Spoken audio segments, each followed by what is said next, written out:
I'm basically at the doorstep of being bipolar is what I thought. Maybe I was bipolar like my mom was. So I started to freak out about that and thinking that, the best thing to do was, I have 2 daughters. They're 7 and 4 now.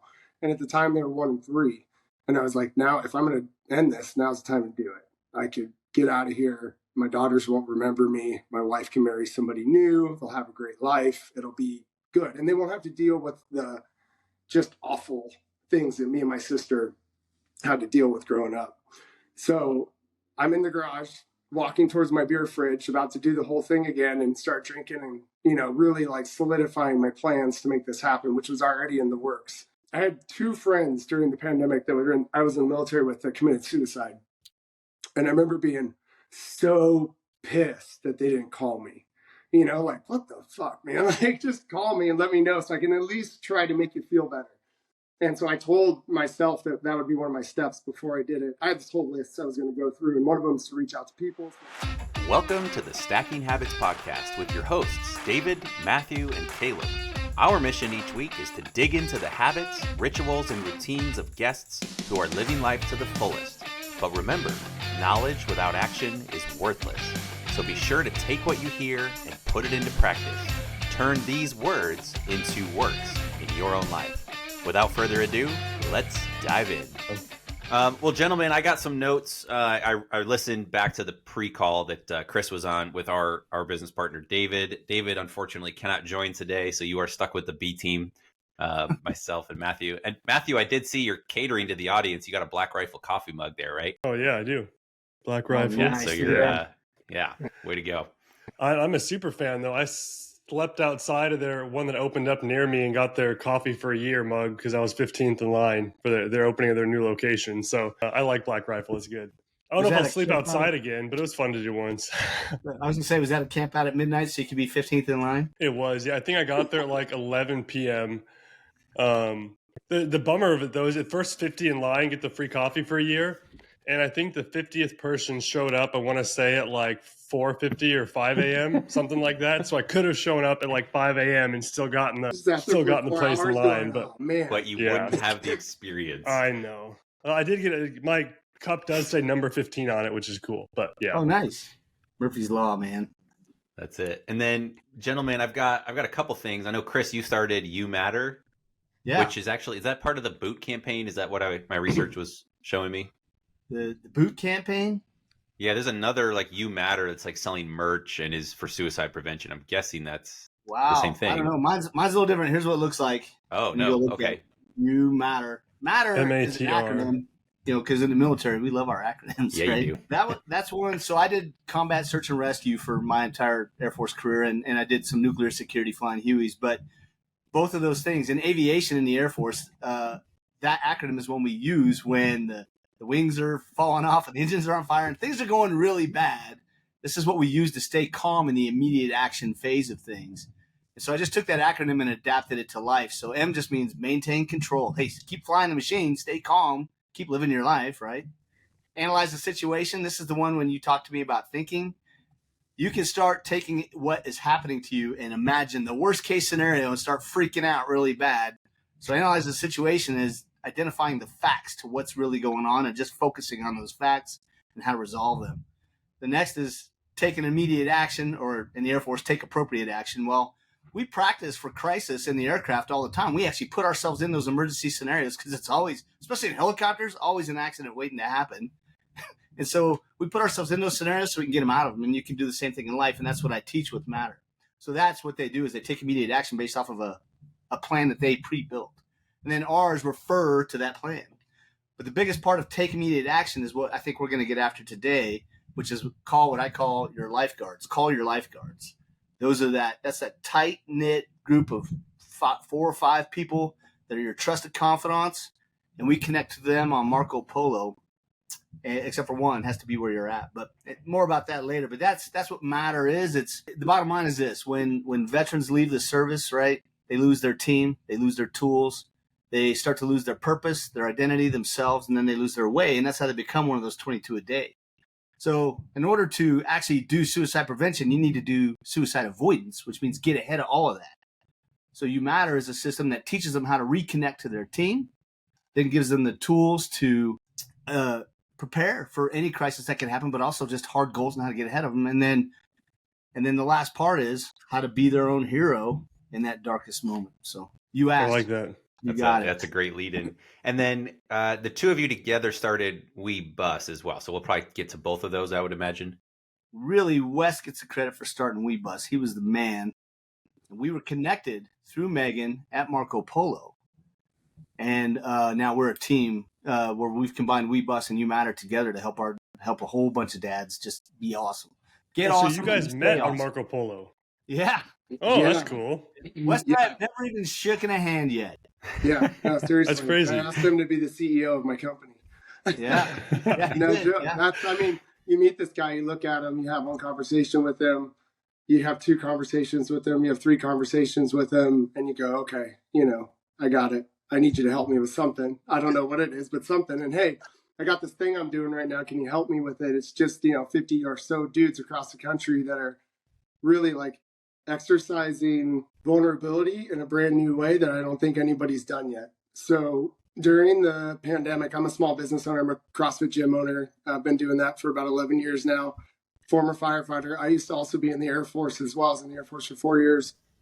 And during the pandemic, our business shut down. We went through all our, the whole story. I'm sure you guys have heard it a million times and, know somebody, if not a million people that have been through it. So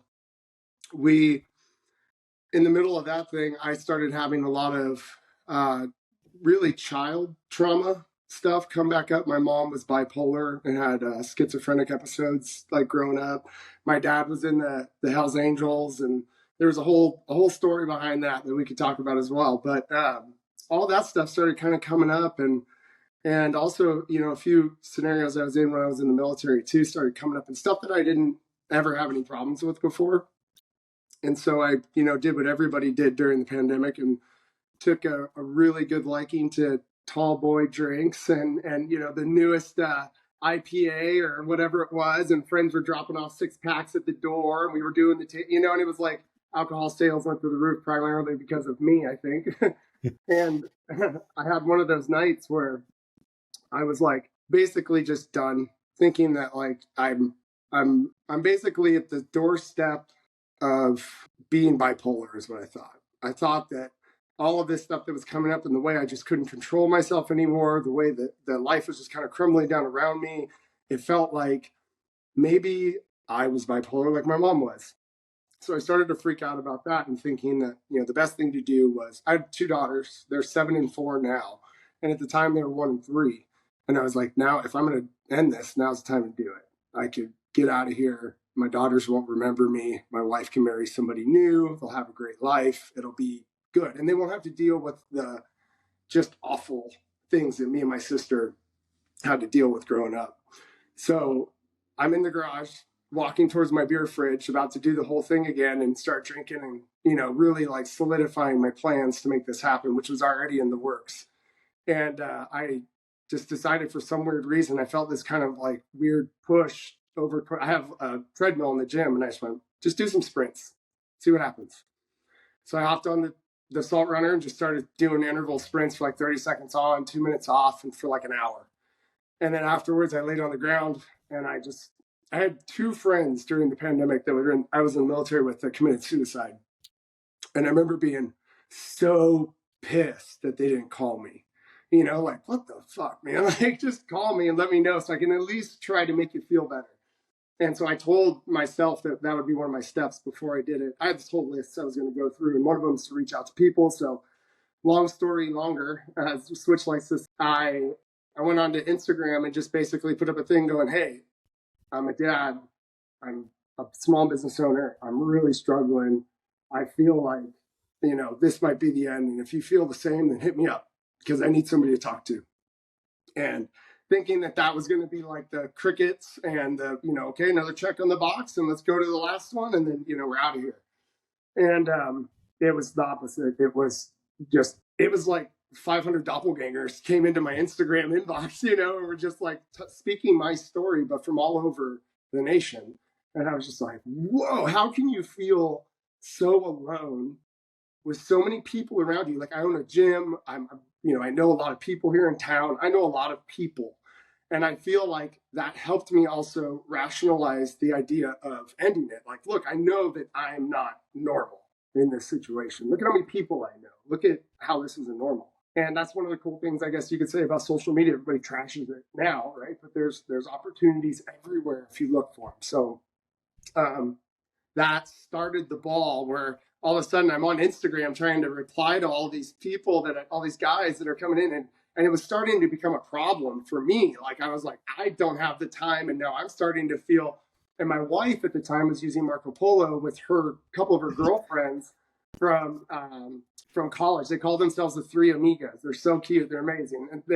And they would sit there and talk, and everywhere, she's just walking around literally like this all around the house and stuff. And, I'm like, how are you talking? Like, they just answer the phone like whenever you want, or are they at work, or what's going on? She's like, no, it's this app. And like, you just basically leave them a FaceTime message and then they reply whenever. And I was like, oh my God, I need that. And then, because what a better way than, typing to actually like see somebody, us right now. This is so much better than if we were doing a phone call and doing this, right?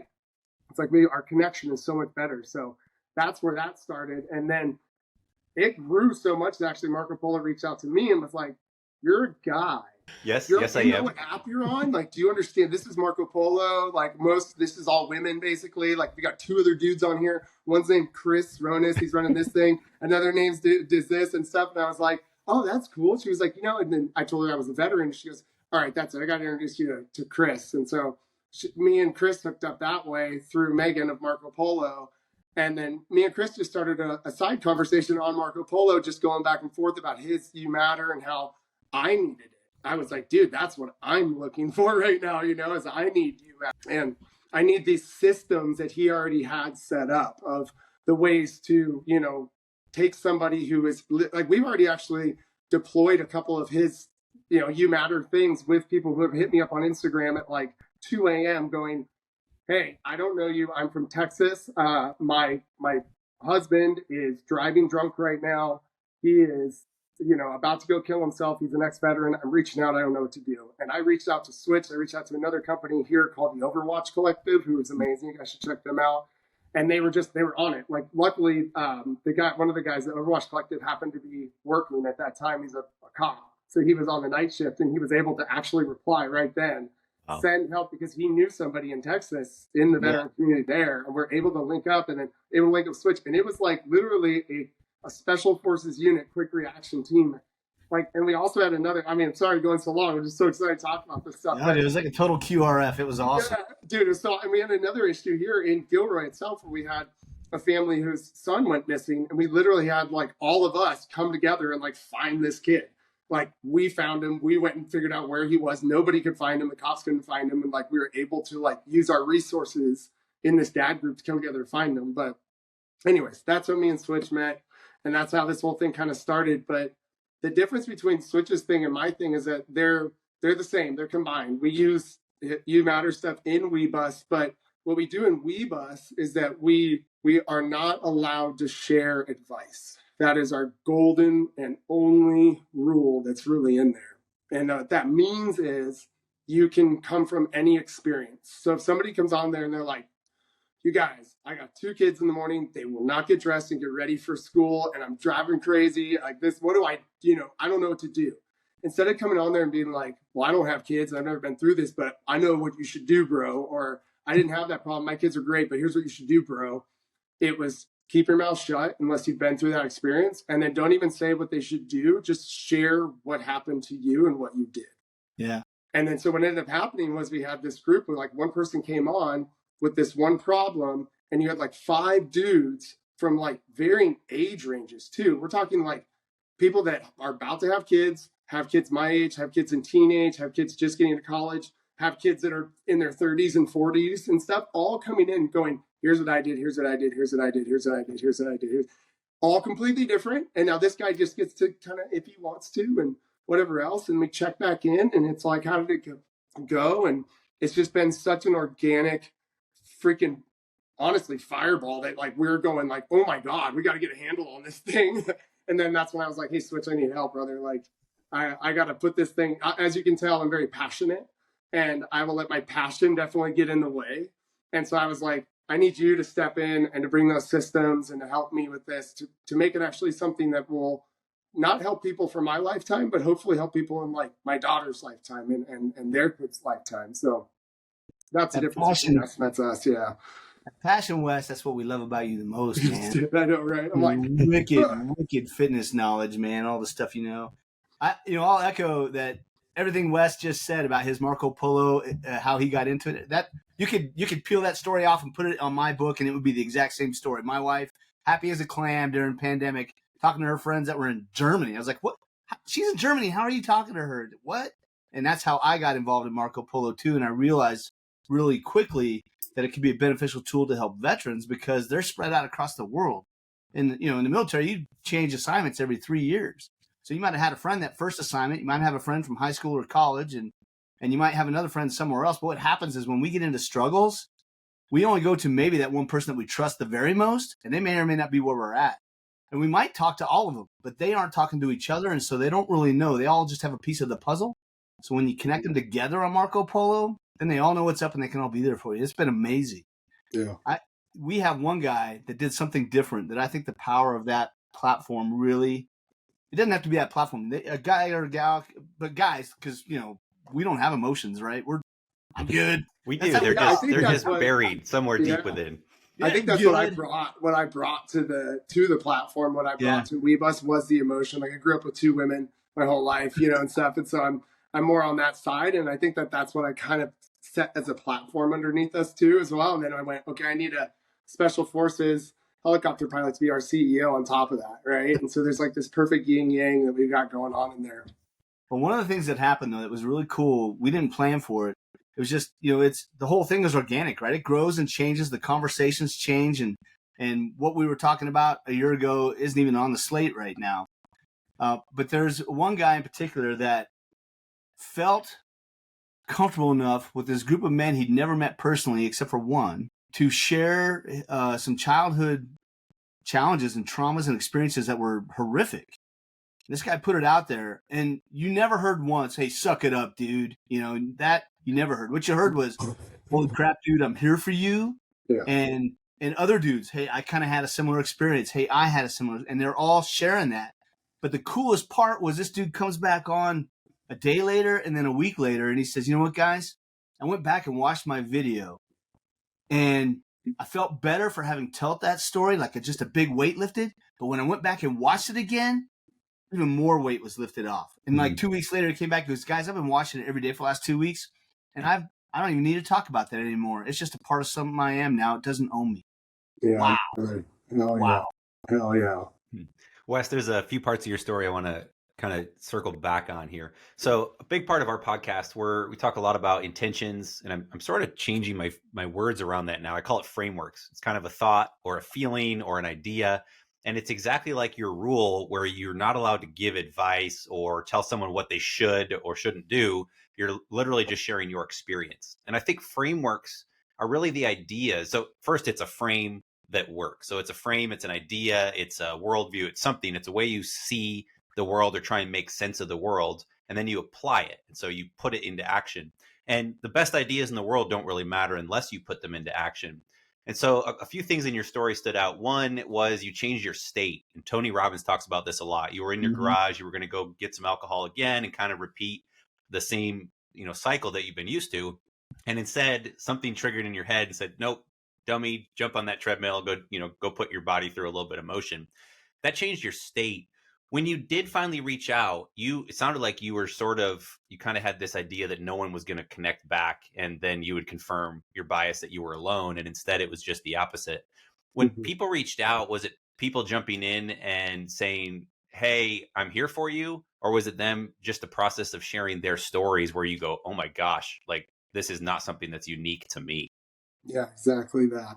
Where I was telling my wife, nobody's understands my completely unique situation, right? Like, I think I'm realistic to understand that my life wasn't the worst life in the entire world, not even close. I'm also realistic to understand that there's people out there that have had the similar situations as me too. Like, I get it. But there's a difference between knowing that there's people out there that have been through what you've been through and being around people that have been through what you've been through.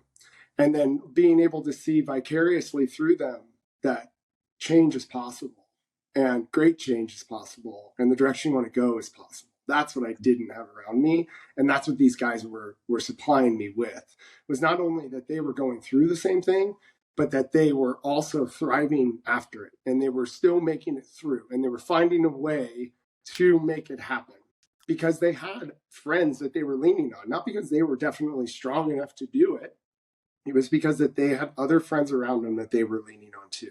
And they were bringing them in with them. And they were going, dude, can I bring my friend? And I'm like, of course. Oh my gosh. And then he's like, okay, well, what about my buddy? Can I bring him? Like, yeah, dude, like bring them all, like this is all. And then I was like, whoa, okay, remember the first rule of Fight Club? Let's start there, like. So Wes, what was that framework? It sounds like it was literally just the idea of being connected and letting someone else into your story. Is that what you found to be the most impactful? Or is there another thought or mindset or framework that you've sort of picked up on?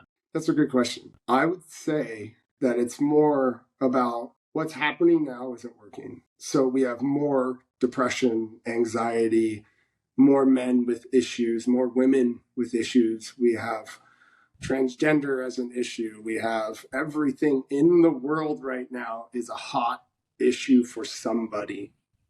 And what we keep trying to do is fix the problem. Keep trying to fix the problem. We got to fix it. We got to fix it. I think we just need to take a step back, take a deep breath, and go, we're all fucked up. Excuse me. We're all going, I'm going over a little sickness too, you guys. Sorry, my throat's all. I got two sponges, 7 and 4. They come back from school. Yeah, you got Matthew. It's a human petri dish. I keep muting my mic so I'm not coughing all over the place. Yeah. And and so I think it was like, I knew growing up with my mom being as honestly brutal as she was. And I love my mom to death. Like she's my mom. And I understand why she did what she did. I completely forgive her for what she did. But she tried to raise me in the fashion of men don't cry, and like to the point where if you got beat once a week, that was just it, whether you did something wrong or not, and you're getting beat once a week. And it didn't stop until you stopped crying. That was the way you stopped, right? And so I know that shit doesn't, excuse me, can I cuss on here? Is that okay? Yeah, you can. Okay.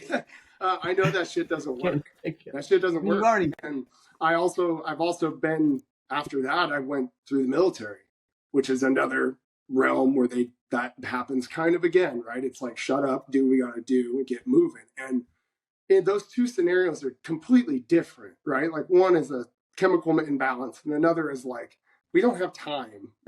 We might die. You need to do this, And so I understand the differences there, but it also was a good transition. It wasn't such a big switch where all of a sudden I was like, I'm in college. Like, let's just do drugs and see what happens. I think that would have been bad, right?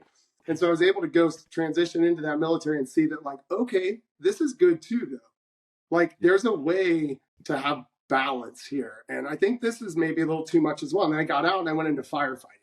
And I was a wildland firefighter for a while. And then I was a city firefighter for most of my career. And then I became a gym owner. And so I feel like I went through the gamut of like exactly what doesn't work and what I feel I would want if I was suffering, and which I've been through, and I understand exactly what that feels like. And it's just that somebody connects and goes, I understand.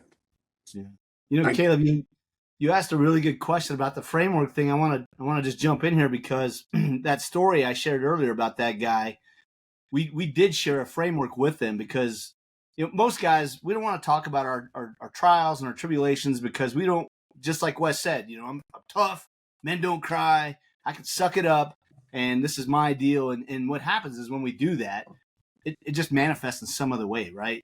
Like addiction or, anger or depression or anxiety, all those things. But once you let that secret out, it no longer has power over you anymore. But nobody wants to let that secret out because we're worried about what people will think about us. Oh, they're going to think I'm weak, right? Or whatever. Not realizing that everybody's so busy thinking about themselves, they're not thinking about us. But in that, I had this friend when I was a kid that this guy, I mean, the stuff that he was going through in life as a kid was like, whoa. to the point where at the bus stop one time, he saw this kind of emo kid, and the kid was all depressed. And he goes, "Dude, what's going on?" He's like, "Oh, my parents are getting divorced." He goes, "First time?" Like, hey, dude, it's gonna be all right, But what he would do is this: he would use this method where he would just, when he was telling what was going on in his life, either something he had been through or something he was going through. And I use this model all the time. It's really good. And I'm sure it's nothing new or unique, but it was something that he grew organically that probably echoes everything that's out there now. But he was just genuine, right? He was not letting his ego get in the way of just saying, "Hey, I went through this thing, man." But he's talking to you like you're right there, like you're real. He's not being overly emotional about it. He's like, "Yeah, I went through this thing, and here was the challenges, and here's what I thought was going to happen. Here's what I believed in. Here, all that stuff." Right? And he throws it all out there. Then he goes, "But here's what I learned from it. Here's what I gained from it." Right? And now I'm living this way because of that thing. So he had figured out how not to be a victim early on as we were like 10, right? And I took that and I grabbed onto it and I used that my whole life. And I teach that as part of You Matter, because as soon as we, just say what our story is, hey, it's like this. Here's a good example. When we were kids, the principal had a paddle hanging in the window of his office, right? And that paddle, man, it was, when you're 10, that paddle had to be 4 inches thick, and it had these monster holes drilled in it, And if I were to tell the story about that paddle as someone who got beat by it, the way most men think about how they would tell their traumas, it would go like this: I went to the principal's office and he beat me, right? But guess what? That probably never happened. That principal probably never used that paddle, or if he did, it was one time 20 years ago. But that story still gets transpired throughout and passed to all the kids, right? And the story is, hey, man, principal's got a paddle. He is not afraid to use it. Check it out. It's in the window. I heard Billy Squire and Joey Thompson got nailed with it last week, so you better behave, And that's the lesson, right? I'm going to be good because I don't want to get whooped by that paddle. And that principal probably never used it. But if we'd have just told the story of, hey, principal beat me with the paddle and it hurt, and sat there and cried about it, no one's going to learn anything. And that's the difference. It's interesting. So here's the $1 million question for both of you. How do you get men specifically, but any human? So we'll have a lot of people that aren't in the military, that aren't veterans, that are going to be hearing this, and they're looking for the skills or the knowledge tidbits that are transferable to them. $1 million question I have is this: how do you get people to recognize and open up and share, especially in the middle of it? For me, it's really easy, just partly my religious upbringing, but it's easy for me to share my stories of trouble once I'm on the other side. So it's kind of easy to say, hey, I had this problem, I went through it, it was hell, it was miserable, it was whatever, but there's hope, I'm on the other side. How do you get men specifically to be comfortable enough to open up when they're in the middle of the valley? That's that shared experience piece. By being able to have the courage to tell your story. Every time you tell your story, it's like peeling off a layer of an onion. You might cry a little bit, maybe, but after a while, the onion's gone, right? You keep peeling that layer off, you heal. But when you can tell your story in a way like I demonstrated to another person who's going through it right then and there, particularly if you have that shared experience, then they recognize that, wow, if they can tell their story, I can tell mine too. And there is a caveat to that. You're never going to tell your story until you're around people that you feel you can trust, right? You're not just going to, and that's one of the challenges, honestly, where some of the Department of Defense fails, is they teach a lot of suicide prevention, and what they do is encourage people to tell their near peers or their coworkers what's going on. That may happen, but normally it's just trying to teach them how to look for signs of someone going through it. But we don't spend the time teaching them how to go find the people you trust and build that. And it takes like 300 hours just to build that kind of relationship, right? I don't know, Wes, is that about what you think? Yeah, totally. I think that for anything that grows to be successful around something like this, it starts with a small core group of people that were willing to just really be vulnerable and open up and share everything. And that, I think that first year that we had this group of like 12 dudes that were together, that were really just being honest with each other and sharing everything. We got together, did like a weekend at a buddy's house, and I just really was like, honestly, F it. Like, if this doesn't work out, I'm just going to kill myself anyway. So who cares? I might as well just be like super vulnerable and go for it and just like share my soul and see if anybody's willing to share it back. And they all were. And I think that when everybody else started hopping on the platform, like what happens with most people is that they hang in the background for a while. They come on, they go, hey, my name is, and then they kind of sit there, they watch, you see they're watching, and then all of a sudden they may have gone through 5 things like you said, Caleb, and then all of a sudden now they're going to go, hey, I'm going through, I'm going to try it. And they jump in on this one. And they go, hey, now I'm ready to share. And then all the guys are like, yay, here we are, let's do it. Like we're in hell, awesome, let's go. And then they're like, oh, okay, can I bring my buddy? And we're like, hey, first rule of Fight Club, Yeah, do you guys see a lot of in-person connections happening from your Marco Polo groups that you guys have? Or does a lot of it kind of stay on that platform?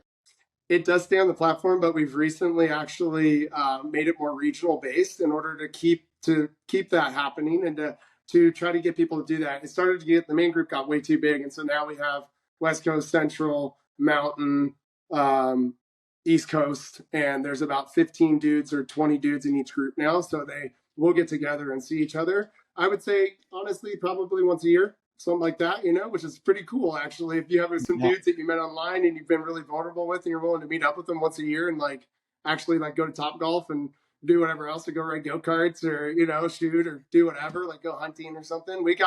We're thinking this summer actually have a Weenus, we call it Weenus Camp. We'll talk more about that a long time. Yeah, we're having Weenus Camp again, number 2 this summer. So you guys should come, actually. We'll keep in touch. It'd be cool if you guys came out and experienced it.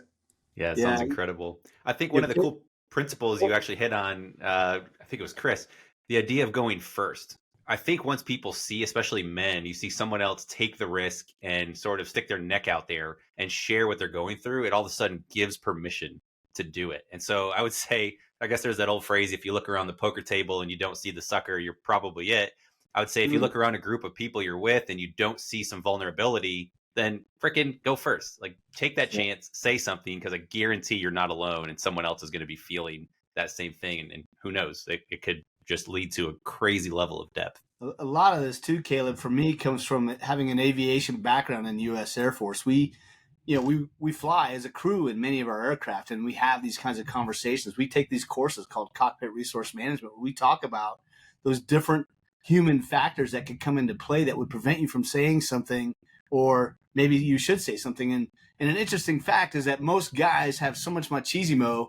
There's a great video out there of an Apache pilot getting ready to fly through some trees, and he's like, "You think I can make it?" And his buddy's like, "Nope." And he's like, "Oh, ye of little faith," and they go through the trees and hit them, basically. But women in the cockpit are much less comfortable with that machismo, and they're the first ones to speak up. And so in the cockpit of most aircraft, the voice of our low level bug for our radar altimeter is a female voice, because we pay attention to that.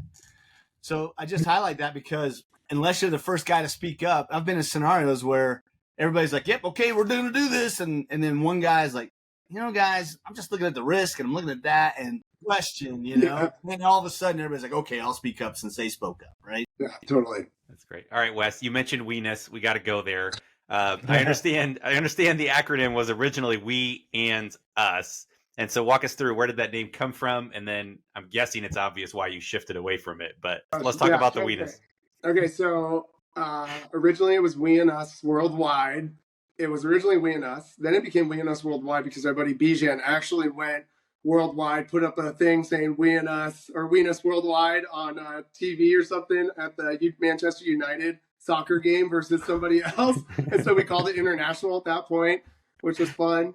But then the reason why the Weenus was because one of our buddies who helped us actually start the group originally, Zeke, his stepson, when he was young, came out of the room one day when he was having his first morning, "Hey, what's this thing going on here?" And he walks out and he's, walking out real slow and he's in his boxers and, Zeke's sitting on the couch and he looks over and he's like, "What's up, buddy?" And he looks at him and he goes, "My Weenus is broken." And he looks down, and he's like, "Oh, God." And it was just this whole moment that he was telling us, and we were just laughing and having a great time. We were like, "That's it. We're calling it Weenus Worldwide. That's what we are." And we found out the Weenus is the skin on your elbow and stuff. And then it was Weenus Camp. And then we legitimately were like, "Hey, let's make this a thing." And so we thought Weenus running around is probably not a good, way to get people to come and join the group. So we actually got together and we created the acronym, of course, because a lot of us are actually are from the military. And so WEBA stands for We Are a Unique, Bold System. So like we don't give advice, we only share experiences, and we're very vulnerable and we're opening up and we're just kind of doing it the way that we think that generationally will help the world. So yeah. That's awesome. Now, are both your programs exclusive to veterans, or are they open to any men? Come on, bring it. Sweet. Yeah. Mine's You Matter is tailored for veterans, but it's for anybody. It's just, because there's acronyms and whatnot, veterans are drawn to it. But it's really focused on anybody going through a struggle or trying to achieve a hard goal, right? Show you how to do that. Because even when you're trying to achieve a hard goal, there's struggles, right? It's not linear. Yeah, that's something we've really learned in the business world is you think success is linear and it just grows and every day is better than the next and every week is better than the last. And that's just not the case. It sort of comes in spurts. And a lot of times you go backwards a step or two or five, and then you sort of find yourself in a new window or new room and you're like, oh, I guess this is growth. It's not at all what I expected it would look like. And I think that's one of the beauties of it, especially when you connect with other people and hear similar stories and you're like, okay, I thought this was just a stair step and this was certainly not that. It seems to be the path, right? It seems to be the way that people become very successful in anything they do is by just not giving up during that hard stuff, right? Consistency, yeah. Yeah. Yep. Well, Chris, talk to us a little bit about habits. David mentioned that you had kind of an old school piece of paper with some bubbles and circles. So again, we talk about the frameworks and the ideas. The trick becomes how do you actually implement those and put them into practice? And David said you have some tips relative to a piece of paper. Oh, yeah. Little shout out to James Cleary, who I've never met, but I swear to God, we must have grown up together because a lot of the stuff in his book is stuff that I applied my whole life. And when I read his book, I was like, yes. And he did a great job of making some things more clear, concise, and precise. But one of the early things I learned, there's goal setting and then there's habits, right? And how you get to a habit. We talked about thinking, right? Your whatever you're thinking about generates a word or a series of words to describe that thought. And it's also going to determine the emotional level and the magnitude of the emotion associated with that thought. So thought, words, that's going to generate an action or inaction. That, right, repeated over time is what becomes a habit. That habit repeated over time becomes a lifestyle, right? So that's the trick. But it's not linear either. I mean, life is so full of challenges and struggles. I can tell you that I haven't had the same schedule for the last 6 months. Not one day has been the same as the day before, even though I would have liked to have gone to the gym at the same time of day. It didn't happen for me this last 6 months because life really threw a lot at me. But I make this old school thing. I'll show you a picture of it because it's kind of funny. I drew it out in pencil. It's covered. This is an aviation trick. It's covered with Scotch tape, write on it with pencil, and I can erase it and do it again the next week. And I only give myself 3 colors. Green, I got it done.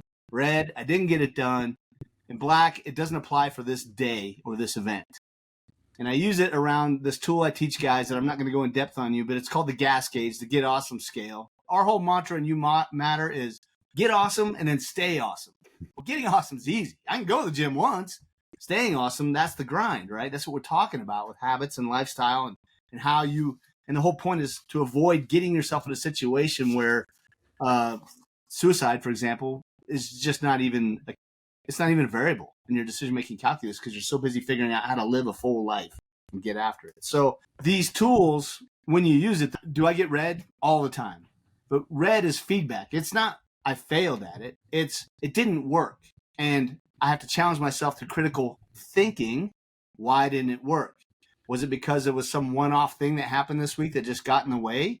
Or was it because I didn't calibrate that goal right to achieve that habit I'm trying to get to? Or is it because I'm going through a struggle and I need to adjust my goal to adapt to this struggle I'm going through? That way I can achieve the outcomes I desire, right? So anyway, that's that cheat sheet. That's one of the tools I teach. But it's like anything. If you don't do it, if you don't pay attention to it, you're not going to get anywhere. Consistency is the key. Yeah, as we preach in the business world, what gets measured gets managed. I think that's a Peter Drucker quote, but it's the same idea. You have to sort of build a scoreboard, and I love that yours is front and center, paper somewhere, probably in your notebook that you take everywhere with you. you kind of touched on a piece that is really important when it comes to habits, and that is, how do you handle the reds, or how do you handle when you miss something? And I know, at least for me, my propensity, my tendency is to sort of beat myself up and say, hey, you said you were going to go 5 days this week and you only made it 3. And it's that, like, there's lots of ways to shift it. I love that you kind of created your own framework around it, where you just said, hey, red is simply feedback. It's somewhere I missed. And then what do you do from there? Because my tendency tends to go, well, maybe I didn't want the goal enough, or, I'll try and renegotiate with myself. So what do you do? I like that framework. You say it's feedback. And then where do you go from there? Well, so the trick is when you do the feedback. That's part of the habit building. I have a time of day I set aside every night after the kids have gone to bed, the crazy is done. I could sit there and watch Netflix all night, or I can grab my journal, right? That's what I do. I journal, and I can look at the goals for the day, and did I achieve it or not, and why? And that's immediately when I recalibrate for the next day, or for the next, whenever that next event is going to be. And it could include, hey, that next event was supposed to happen tomorrow, but whatever the significant thing is that's going on isn't going to be done until 2 weeks from now. So I need to recalibrate that habit. For example, I tore my shoulder, my elbow, and my knees are shot. And in the middle of all of that, sharing with you a little bit of stuff, we had some major family health issues that have taken me sideways out of my regime of going to CrossFit every day.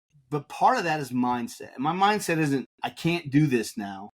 And it's never going to be, well, I'll just do 5 CrossFit workouts on Saturday. No, it's not about making it up. It's about, what can I do? I just identified what I can't do. And as soon as I recognize what I can't do, I no longer focus on that, and I focus only on what I can do. Guess what? I can still do air squats. I can still do core work with abs and other things, right? And so I start thinking about what I can do, because I have an outcome of staying in a certain level of shape. And for me, my purpose is my children. I got 4 kids under 11, dude, and I'm 53. One of those is a boy. And when he's 18, I'm going to be a really old man, and I got to be ready for my A game. You know what I mean? I told my kids, I've got 5 girls now and a son. And I told the girls, we just had a little one 6 weeks ago. And I said, hey, this gives me a whole new perspective. And I'm much younger. I'm 36. But you add 18 years to that. I'm going to be in my mid-50s when she graduates high school. And I said, this right here, baby Mabel, is my motivation to stay in shape. And then, of course, I had to throw some humor in there. And I told the girls, it's because when I get older, I still want to be around and healthy so I can pick on you as much as I possibly can. Yeah. Well, I want to throw this out there too, Caleb, is that, these aren't things that Chris Roness just thought of himself. I was very fortunate, and I got to give mad props to the United States Air Force, because when you join a community like that, I changed my environment, right? I went from small town Wyoming kid, maybe getting a little bit more trouble with the law than I should have been, because I just didn't have a vector, But once I was able to get into the Air Force as an enlisted troop and start getting mentorship from people who had been there, who had done that, and I put my ego aside to listen to what they were trying to do to help me grow. Because sometimes those are hard pills to swallow when someone gives you, hey, man, I noticed this. You might want to change that, or here's your outcome, Okay. But once you learn how to put that ego aside, and the best thing I learned was in karate is thank you, and Sensei would be like, hey, if someone punches you in the face, that's your fault. And so you tell them, oh, thank you. Yeah. And so if someone gives you something that's going to make you grow because of something maybe you could do better, or maybe you're failing at, you should listen to it. Tell them thank you. That's all you say, and then move forward, right? So the U.S. Air Force gave me access to a whole new environment, an environment of people who are trying to do what? Make themselves better humans so that they can be the best human weapon system possible to defend our great nation and our Constitution, right? And by being in that environment, I learned a lot of these tricks just along the way, and I couldn't even tell you who I learned half of these from. But that first thing I showed you, that goal sheet, I can tell you exactly the guy I learned that from, and it was an ROTC when I was in my early 20s in college. That was the first tool the Air Force gave me, was just from this young senior in college cadet that taught me that. It was pretty cool. I'm curious, do you guys have an average age of people in your group, or do you guys see really young guys coming in there and really old guys coming in there, or is it mainly somewhere in the middle? I would say it's probably within like the 40-year-old age range, but we've got everybody from 50 down to 20s. That's what makes it so unique. Like you were saying, kind of like that, you had that mentor in your life when you were younger. I was curious if that kind of mentoring is able to happen in your group, if you have those kind of wide age gaps. And do you guys, just given your experience, do you guys recommend young people that are maybe looking for direction? Do you guys still recommend military as a way to kind of, like you said, change your environment, vector yourself, give yourself kind of a new purpose? Do you guys recommend that to young people that seem to be kind of lost in their ways, young men specifically? Chris, I'll let you go first. Yeah. All right. Go ahead. I'm going to keep this as short, concise, and precise as I can because we could do a whole podcast just on that question. But what a lot of people don't realize is when you join the military, you also have the opportunity to further your education. And if you did it right, like some people I've seen do, you can join the military, do a four-year time in service, gain real-world experience working on the job, and leave with a 4-year college degree. And people don't know that that's possible. It is. Do you got to work hard? Yeah. But imagine going into the world 4 years with just a college degree. The struggle is always, well, I can't get the job because I don't have experience, you know? Or you leave the service and you're like, well, I got the experience, but I don't have the degree. But you can do both. And I would say if you don't know what you want to do in life, absolutely consider the military because you will be instantly surrounded by great people who will mentor you and help guide you along that path to find your journey and your way. Yeah, for sure. I think that just like with anything, it depends, is the answer for me. Depends on the person, where they're coming from and their situation. I would say the same thing if we had longer talk about it. It's not one, that's true. Yeah. I think of all the positives on both ends. You got a kid that's, maybe a little privileged and needs to be brought down a couple notches. The military will do that for you and it'll humble you. You got a kid like me who is really looking for mentorship in the fatherhood side of it or the motherhood side of it. Like that's there for you. And like Switch talked about going in the military and having, his ego humbled in a way. And I remember growing up and, I'd hang out in fire departments constantly because I wanted to be a firefighter since the time I was 5 years old. And I didn't realize it until I became an actual firefighter and kids started coming into the station that it was like, hey, where are you coming from? And they're like, go down the street. And I'd walk them back to their house. And I'm like, hey, where's your dad? And they're like, oh, I don't know. Like, I don't have a dad, And I'm like, yeah, that was me. Literally walking down the street, going in there, looking for somebody to look up to. So I think it supplies a lot for people that they just don't realize. And I would recommend it for just about anybody, for sure. Yeah, I think the greatest gift I got from it, for me, looking back at who I was, not exactly a life like Wes when he was a kid, but I was definitely all thrust and no vector, and I might have had too many speeding tickets to the point where I had to get a morals waiver to enlist in the U.S. Air Force. That's a fact.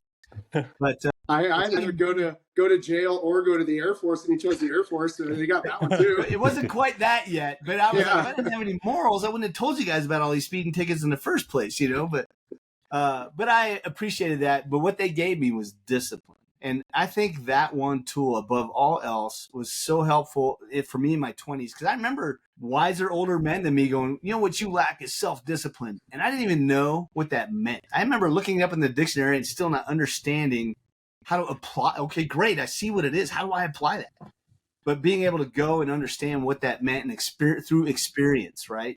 Through a world where there are expectations, and if they're not met, there are serious consequences, helped me for sure. Yeah, I've heard supervisors that might disagree with that, but that's how totally. I've heard self-discipline is much harder than discipline. I know that from my own experience as well. When you're in the environment, whether it's parents or military or school or whatever the leadership may be, it's often easier to sort of fall into line or just push back and rebel hardcore against it, depending on your personality.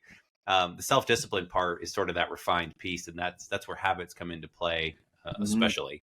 But question for both of you, and I guess I'll start with you, Chris, is at what point did your vector sort of materialize? When did you realize what direction you were headed in, or realistically, or better yet, which one you wanted to head in? Did you that sort of show up as the self-discipline sort of kicked in partway through the military? Is that something you found once you got out of the military? When did that vector show up for you? I'll tell you, the irony is I spent my whole life thinking I wanted to be a pilot, and I did, and that's what I got to do, and that was an incredible struggle and journey. But it wasn't until I left the military that I really recognized my purpose for what it was. That vector that you're talking about, I think, is ever changing as you grow. At this point in my life where I hit a major change in lifestyle, right? I mean, this was my entire life for 27 years. I did this kind of replay because, see, in combat search and rescue, we have a credo that we take very seriously. It is a conviction, right? It is these things we do that others may live. And I've lost brothers because they have literally lived and died by that credo. And the more I thought about it, as soon as I retired, I realized if I rewound my whole life, I was a lifeguard in high school, and I cared about other people to the point where I was willing to put my life at risk to help them. Once I got more senior in rank, you're flying less. You're not doing the actual mission of going out and flying and saving guys. You're doing more administrative stuff, and you're realizing that I can help a whole lot of people. The pen truly is mightier than the sword by doing greater strategic things to help people as a whole, right? Policy and government programming and these kinds of things that I was involved in. When I left the service, I realized that credo was still everything true for me. These things I do that others may live. And it was a journey to get to that point, and I'm still going to unravel it and learn it. But I don't mean live like, let me rescue you so that you can go back and live whatever lifestyle you were living tomorrow. I mean live a life so full of awesomeness. Yeah. You're not even thinking about ending it or doing anything else other than being awesome and being a contribution to our society. That's, to me, that was the long journey. But the aha moment didn't come till after the military life ended. Man, I love that framework because it's very simple. I do these things so that others may live, and yet it's profound. That applied to the military. It applies to what you're doing now with You Matter. It applies to your family, I'm sure. Oh, yeah. And it's kind of an interesting corollary to that is I think we're changing as a society and what capitalism looks like. I think the old version of capitalism, and I won't get too far down this rant because I could talk about it for a while, was sort of the invisible hand, which is where everybody does what's best in their own interests, and then sort of society balances out. And that may have been the case at one point, but what I love about economics, capitalism, everything now, is whoever serves the most people tends to win the most. And so if you're out there with your mindset is, hey, can I take care of my brothers and sisters? Ultimately, your needs end up being more than met as well. And it leads to that abundant life. So I love that framework. I'm out here so that others may live.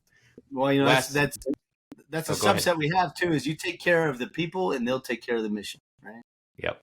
That's beautiful. Wes, were you directionless as well as we get into it? And then I want to kind of switch gears, talk about the lifeguards, and then we'll sort of land the plane here.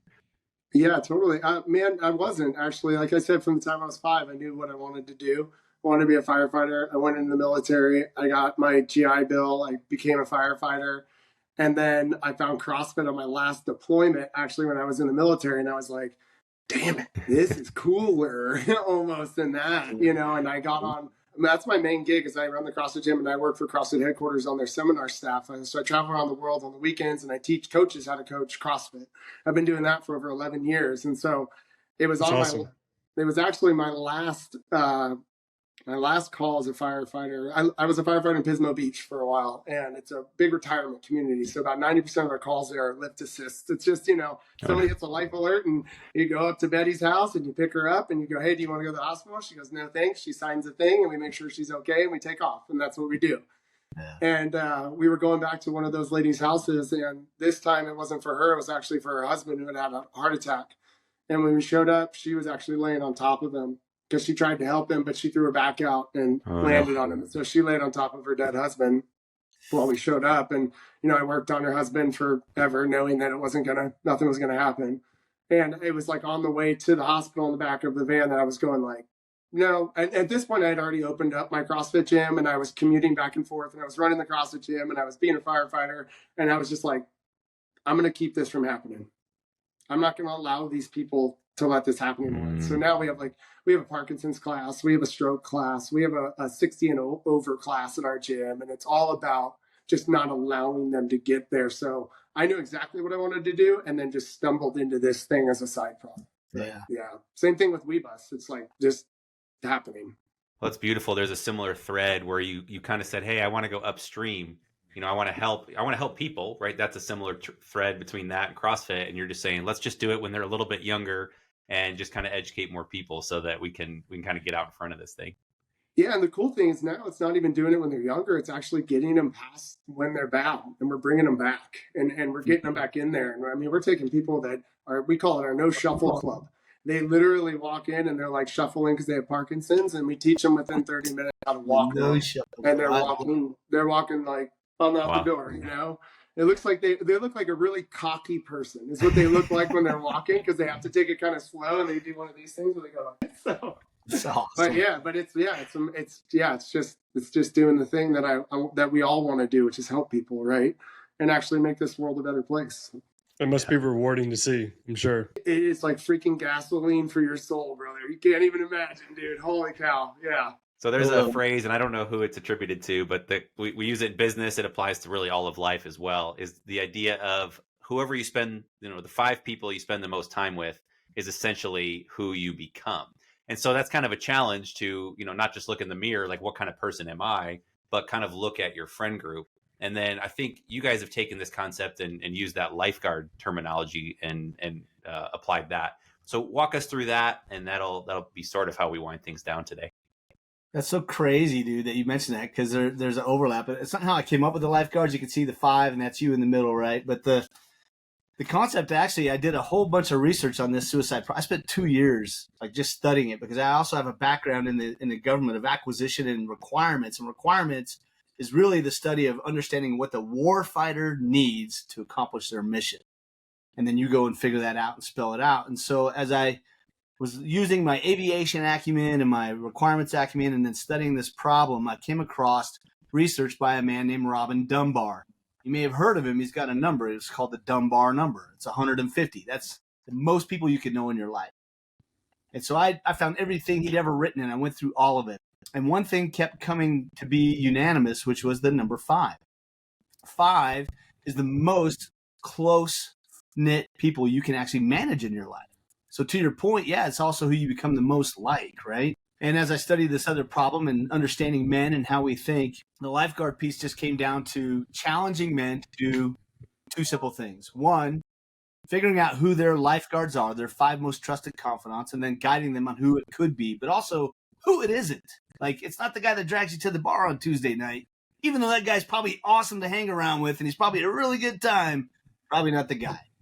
If you're working on your finances, it's not the guy that's way in debt and has 50 million credit cards that are all overdue, right? There's one rule to lifeguards, and that is the proximity rule. And proximity rule just says, look, when you start to identify who they are, one of those people has to be in close physical proximity to where you live. Because at a minimum, you need to move a couch at some point in time and hang out with, right? And the other part of the proximity rule is one of those people, and it can be that same person as the one that's close to you, but one of those people needs to be in close emotional proximity to you. Well, okay, Switch, what does that mean? Well, that is that dude, cousin, parent, friend that you call up and you're like, hey, man, all this crazy stuff just happened to me. I'm good. And then you hang up the phone and they're like, known that dude a long time, says he's good, but I just know that voice and there's something not right. But if they live 1,000 miles away, how are they going to help you, right? So that's why we use Marco Polo to connect them together, because they can all see each other. You guarantee you, I could ask each of you right now, how many trusted confidants do you have in your life? And you're going to tell me 2 to 3. 2 to 3. Unless you live in a small town, you might have more. But 2 to 3 because, oh, by the way, that's the national average, and it's been that way since the 80s. But of those 2 to 3, if you're married, by the way, your wife can't be one of those lifeguards or your significant other. But here's why. Because that's the relationship you're trying to protect the most, right? And if you invite them to that safe space, well, that could be that relationship that you're trying to get help with from your buddies. But as soon as you bring them in there, they're going to be like, what they said, because they don't want to cause strife in your life. You might have the best relationship in the world, but you're still going to have a different opinion over which pillows or how many go on the couch in the bed, right? I mean, so that's why you don't want your spouse to be one of those. That's the only other rule to it. From there, it's having the courage to connect them together. And I'll tell you, as someone who retired from the Air Force 27 years as a colonel, the last thing I want is my high school buddies that know all the knucklehead stuff I did being connected to my colonel buddies for a professional military career, right? That's what I'm thinking with my ego about being worried about what people think about me. But really, those are the people that help me become successful. And because they're the ones that help me become successful, they want to help me continue to be successful. And so I just need to have the courage to connect my social groups together. That's the hardest part. But once you do it, this is what happens every time. Every time. I got 50 of these men's groups going on Marco Polo right now. When they connect, they go, guys, I'm having a really tough time and And usually the alpha in their group, whoever they picked for their alpha, is like, dude, I had something similar, and here's what I did. And they're like, no, you're the man. You had it. Well, I can get through this too. And every single time, boom, and then that's it. It knocks down the barriers, and it's been amazing. So lifeguards is critical. No matter what you do, if you don't listen to anything else we said today, if you're watching this right now, make sure that your 2 to 3 trusted confidants know each other and are connected to each other somehow. Phone, text, Marco Polo. I like Marco because it's more authentic than a text, and it's more, convenient than scheduling a podcast or a Zoom. They can leave the message when or where they're at, but you can really see what's going on in their world. Wes could be like, "Hey guys, I'm good." Meanwhile, you see dishes piled up, and there's like, right, and his hair's like, and you're like, Wes, I'm gonna send you a one-on-one, Marco, and if I live in Gilroy, California, I'm probably driving over just to hang out. Right? Yeah, exactly. There's a whole lot more to that, Caleb, but the last piece I want to give you is that the gas gauge that I was telling you about that we came up with. What it is it's a way of giving guys a way to score 7 areas in their life about how they feel about them numerically. And in the end, what happens is you get a numerical value to describe the emotional stuff going on in your life without describing a single emotion. So that's part of what helps the lifeguards open up to each other, because they go, "Hey, dude, I just took this course from this guy. It's called You Matter. There's some corny stuff, whatever. And then I did this, and I scored things, and I got the score, and I'm at a 7. Okay, 7, cool." And he walked them through it. 2 weeks later, the guys come like, "Hey, dude, you told us to ask you how that number was. How are you?" "Oh, man, I haven't even looked at it." But because it's a subjective number that they created, if life is better, they'll inherently give it a higher number. If life is worse, they'll give it a lower number. Yeah, I'm at a 5. 5? Wes would be like, "Dude, switch 5. What's going on?" I'd be like, "I don't feel like talking about it." Climb through the screen and give you a hug. Yeah. If he's my lifeguard that's in proximity, he knows right away, "Dude, I'm coming over. We're going to watch the game." Right? And I didn't tell him anything. I just gave him a number. Yeah. Give us real quick practical example. How do you connect 2 people? Because I know a lot of people will get hung up on that, where they go, "Man, I can't imagine connecting these 2 different people from 2 really different worlds." Do you just have a phrase that you say, or sort of kind of an intro or a pickup line, if you want to call it that? Just a real simple intro is, "Hey, man, tell us who this person is, when you met them, and what they mean to you, and explain why you're connecting." And it usually goes like this. Like if I was doing this with Wes right now, I'd be like, "Hey, Wes, I'm going to introduce you to a couple of buddies of mine. Their names are Caleb and Matthew. You've never met them, dude, but you've known me so long that we're like this, I met Caleb, my 3rd assignment in the military, and I met Matthew when I was in college. And those dudes don't know each other either. But I'm trying to make myself a better person. I took this program called You Matter, or here's some goals I want to work on, or here's some struggles I'm going through, and I trust you guys the most. And I just was wondering if you'd be willing to let me connect you and introduce you to these guys cold on this app or whatever." That's kind of how I do it. That's beautiful. I like that. Well, Chris and Wes, we could talk for a long time. Thank you so much for your service, first of all. And it's really refreshing to see both of you carrying on different missions, sort of missions you picked up from the military, but having that kind of vector and that sort of direction. And that's really inspiring. As we wind things down, could you just leave a quick note, or if you have one last comment to share, please do that. But then also, how can people track you down and learn more about You Matter and WeBus? You guys can find WeBus at WeBusINT on Instagram. You can find me at Wes Piatt, Piatt 2013 on Instagram, or you can email us at webusint@gmail.com. Yeah, you can find You Matter at youmatter.org, or you can hit me up, Chris, at chrisroness.com. And there's a chrisroness.com webpage that covers all this stuff too, but youmatter.org. Also on Facebook, Instagram, and LinkedIn. And if I were to leave you guys with one parting shot, it would just be this: get awesome. Be awesome. And then the youmatter.org is spelled differently, right? Correct? Yeah, it is. Thank you for bringing that up. It's MATR. So it's YOU and then MATR.org. Perfect. And we will link to all of that in the show notes. And until next time, thank you for jumping on. Thanks, guys. Thanks, guys. Thanks, guys, for having us.